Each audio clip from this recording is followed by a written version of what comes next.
Hi, my name is Mary Catherine Singleton, and I will be discussing should all early learning centers be held to the same minimum standards for quality? And my side is for. In order to prove my argument for should all children be held to the same minimum standards for quality, I think it is important to know what quality is. As early childhood educators, we know the impact that early child care can have on a child's future. What if every child had the same opportunity to achieve a high-quality early childhood education?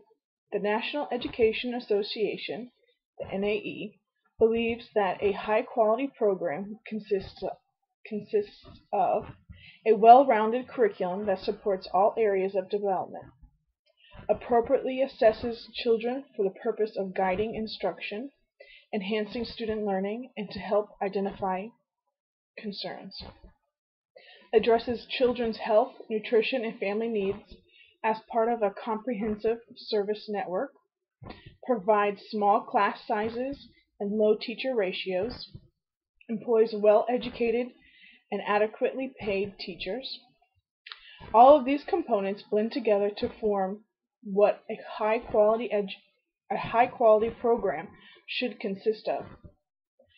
After all this talk about a high-quality program, let's discuss why a high-quality early child care program is important. In an article titled "Raising the Standards for Early Childhood Professionals Will Lead to Better Outcomes," it states that a recent research study suggests that children who attend high-quality early childhood education programs are more likely to thrive in kindergarten than those who did not. One of the largest studies ever done on early child care quality is called the Cost, Quality, and Outcome Study, Go to School. The study followed children from child care centers until the second grade. Their study concluded that children who attended high-quality centers had long-term positive effects on their language ability, their math skills, thinking, attention, and social skills, as opposed to those students who attended mediocre to poor quality centers. As you can see, I have hopefully painted a picture for you as to why and how high quality standards are a vital part of early child care centers. It is my job now to prove to you why all early child care centers must be held to the same minimum standards for quality. Let's start at the top. President Obama's stimulus package has given $4.35 billion to fund the Race to the Top education reform. This reform will help to accomplish national standards across all 50 states in America. Currently, 45 states have signed up to adopt the new Common Core standards. Only Alaska, Texas, Virginia, Minnesota, and Nebraska have not adopted Common Core standards yet. These standards have been designed to have many goals in mind, such as being relevant in today's world, and are designed to develop real-world skills that will help students be prepared for college and their future careers, will accommodate a mobile nation, a nation that sees families moving from state to state for many numerous reasons. This means that a student who moves from Florida to California in the third grade will be at the same learning level as they were when they lived in Florida. The most important goal for the Common Core standards is that it will help prepare students for college and careers, because too many businesses in America are outsourcing their jobs to other countries and look and in need of hiring the most talented and educated employees. Besides President Obama is Education Secretary Arne Duncan, who is very passionate about quality early child care and national standards, and sees both components as part of the solution to America's achievement gap. When asked about the idea of national standards, he said, "The notion that we have 50 different goalposts is absolutely absurd." This means that he would push for minimum standards in every state so that there would be one finish line and not 50. So far, the Common Core national standards have only been pushed for public schools K through 12th grade. However, Obama and Duncan are currently pushing for Common Core or national standards in universal pre-K programs as well. Both the President and Educational Secretary understand the need to have high-quality standards, and they both understand that these high-quality standards are linked to low crime rates in a community, lower number of people in jail, and there's a higher correlation between high standards and high number of both high school and college graduates. In Florida, 10 years has passed since the beginning of the voluntary preschool program, or the VPK.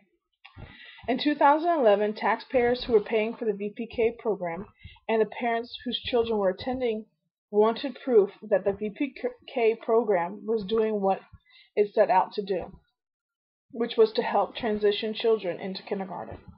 Before 2011, centers were in charge of their own VPK curriculum, and students were only assessed once they entered kindergarten as to what they learned in the VPK program. Today, centers who enter into a contract with the state to offer the VPK program must meet certain criteria, such as teacher qualifications. Centers are expected to teach the state standards, which are centered around 5 areas of development: physical, cognitive, social, and how children communicate and approach school lessons. And the VPK program also assesses the students 3 times per year, and centers are graded and given a score based on the results of these assessments. The scores are given 0 to 200.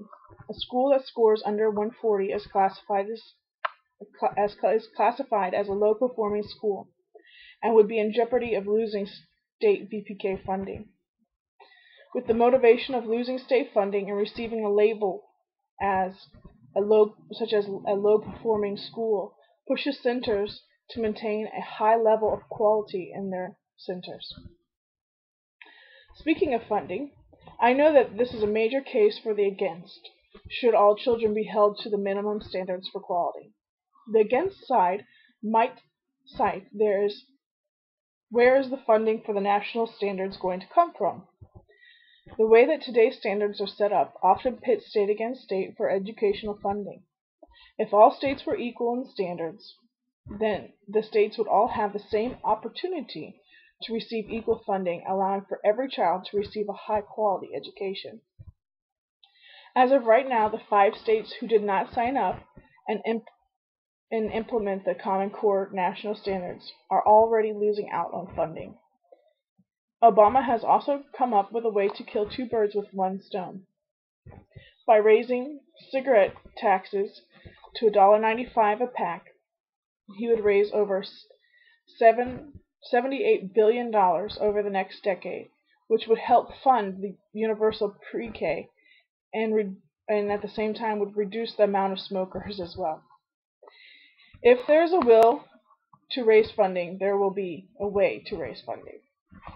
Another point against should all children be held to the same minimum standards for quality is that all early child care centers are very different from each other, and it would be very difficult for all centers to adjust to new standards. The No Child Left Behind Act left the definition of quality up to the different states' design. This led to mass confusion and led to many states setting their standards either too high or too low. The hodgepodge of state policies and standards has led America to lag behind the rest of the world, who are receiving tomorrow's best jobs. With national standards in place, it will best serve the needs of all students, no matter what state they live in and no matter what school they attend. In conclusion, I must state that children are entering early child care centers at a numerous rate, and that these children are expected to be the best and the brightest of tomorrow. In order for these children to get the best chance, don't they deserve the best and high-quality standards? Having the same minimum standards for each state does not mean taking out the creativity out of each early child care center, but it does mean that all children, no matter what state you live in or which school or center you attend, you will have the same level of education, same opportunity for the level of education. Thank you.